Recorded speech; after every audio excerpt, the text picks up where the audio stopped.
መንግስት አጋጣሚውን ተጠቅሞ ለመጣል እንቅስቃሴ ያደረገ ይመስለኛል።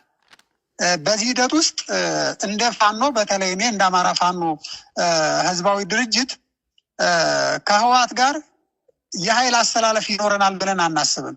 ምክንያቱም በግልጽ የዓላማ ልዩነት፣ የዓላማ ግጭት፣ የጥቅም ግጭት አለን። ትናንትና በ1968 ዓመተ ምህረት አማራ በግልጽ ጠላቴ ነው ብሎ አውጆ የመጣ በሰነድም ጭምር የአማራን አጽመ ርስቶች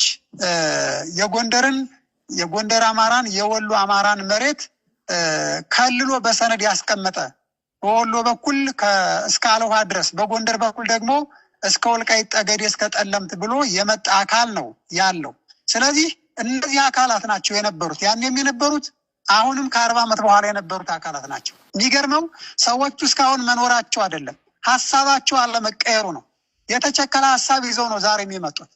ምናልባት እዚህ ላይ ጋዜጠኛ በለጠ በግልጽ አሁን ትግራይ ውስጥ ወይም ደግሞ ህወሓት ውስጥ ከሁለት የተከፈለ ኃይል እንዳለ ይታወቃል። አንደኛው በነ ደብረጽዮን በኩል የሚመራውና በርከት ያለ የታጠቀውን ኃይል የያዘው ነው። ሌላኛው ደግሞ የጊዜያዊ አስተዳደሩን የያዘ በጌታቸው ረዳ የሚመራው ኃይል ነው። የሚገርመው ሁለቱም ኃይሎች በአማራ ላይ ያላቸው አቋምና ጥላቻ ተመሳሳይ ነው።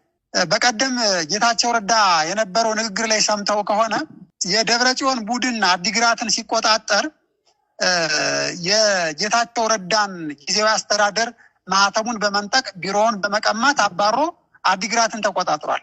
እና ጌታቸው ረዳ ምን ብሎ ነው የሰጠው መግለጫ? የደብረጽዮን ቡድን የሚያኩራራ ስራ አልሰራም፣ አዲግራትን መቆጣጠሩ የሚያኩራራ አይደለም፣ ሁመራን የተቆጣጠረ መሰለው ወይ ብሎ ነው የተናገረው። ምን ማለት ነው? በዚህ ንግግር የምትረዳው ቲፒኤልኤፍ ሁመራን ሲቆጣጠር፣ ጎንደርን ሲቆጣጠር፣ ወልዲያን ሲቆጣጠር ነው ጀግና የሚሆነው ማለት ነው። ይሄ እንግዲህ ምናልባትም አንጻራዊ በሆነ መንገድ የተሻለ የዲፕሎማቲክ ግንኙነት አለው የሚባል አንጻራዊ በሆነ መንገድ ትንሽ የተራ ማለት ነው። የግባቸው አማራን ማንበርከክ መሆኑ የአማራን አጽመ ርስት መውሰድ እንደ ግብ የሚቆጥሩ እንደ ጀግነት የሚቆጥሩ ይህንን የ40 ዓመት እሳቤ አሁንም ድረስ ይዘው እየመጡ ነው። በዚህ ሂደት ውስጥ እኔ አማራ ነፃ አውጪ ነኝ ብሎ የሚያስብ ለአማራ ጥያቄዎች ይቆረቆራለሁ ብሎ ዋጋ እየከፈለ ያለ ፋኖ ነኝ ብሎ የሚመጣ አካል ከነዚህ ከህወሓት ኃይሎች ጋር የሚሰለፍበት አንዳችን ምክንያት እንደሌለ በግልጽ እየተናገሩ ነው ያሉት። ስለዚህ የአማራ ፋኖ ከህወሓት አሰላለፍ የሚሰለፍበት ቅንጣት ታክል ምክንያት እንደሌለው ራሳቸው እየመሰከሩ ነው ያሉት የሚል ሀሳብ ነው ያለኝ። በእርግጥ ከዚህ ጋር ተያይዞ እኔ ያለሁትኝ ተቋም ውስጥ ነው። የአማራ ፋኖ ህዝባዊ ድርጅት ውስጥ ነው ያለሁትኝ። የአማራ ፋኖ ህዝባዊ ድርጅት እንደሚታወቀው ጎንደር ላይ በጎንደር ጠቅላይ ግዛት በኩል፣ ሸዋ በሸዋ ጠቅላይ ግዛት፣ ወሎ በወሎ እዝ፣ ጎጃም በጎጃም እዝ በኩል ከአራቱም የአማራ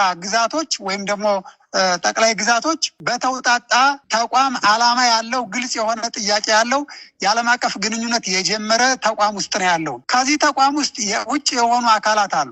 እንደ ፋኖ በእዝ ደረጃ በብርጌድ በክፍለ ጦር ደረጃ ከህዝባዊ ድርጅት ውስጥ ያልገቡ አካላት አንዳንዶቹ ከህወሓት ጋር ግንኙነት እንደጀመሩ የሚነገር ነገር አለ። እኛም የምንሰማቸው ነገሮች አሉ። ለጊዜው በይፋ ማውጣት አንፈልግም፣ ምክንያቱም ይህን ነገር ማጣራት ስላለብን ማለት ነው። ስለዚህ ህወሓት ይህንን ተቋም ውስጥ ያልገባን ፋኖ እንደ መደላድል ተጠቅሞ ትግራይን አተራምሶ ትግራይን ወደ ጦርነት አስገብቶ ወደ አማራ መሬት መጦ ለማተራመስ ከዚህ በፊት ሲያተራምሰው እንደነበረው አማራ ላይ ተጨማሪ ጦርነት ለመክፈት የሚያስብ የህወሓት አካል አለ። ከዚህ ጋር የሚሰራ ፋኖ ካለ ለእኔ ፍርዱን ለአማራ ህዝብ፣ ፍርዱን ለኢትዮጵያ ህዝብ መተው ነው። ለጊዜው በዚህ ልክ ነው። ነገር ግን ወደፊት እንዴት ይሆናል የሚለውን ነገር እያየን የራሳችን አቋምና ከህዝባችን ጋር ሆነን እንደዚህ የአማራ ጠላት የሆነንና ወራሪ የሆነ በባህሪው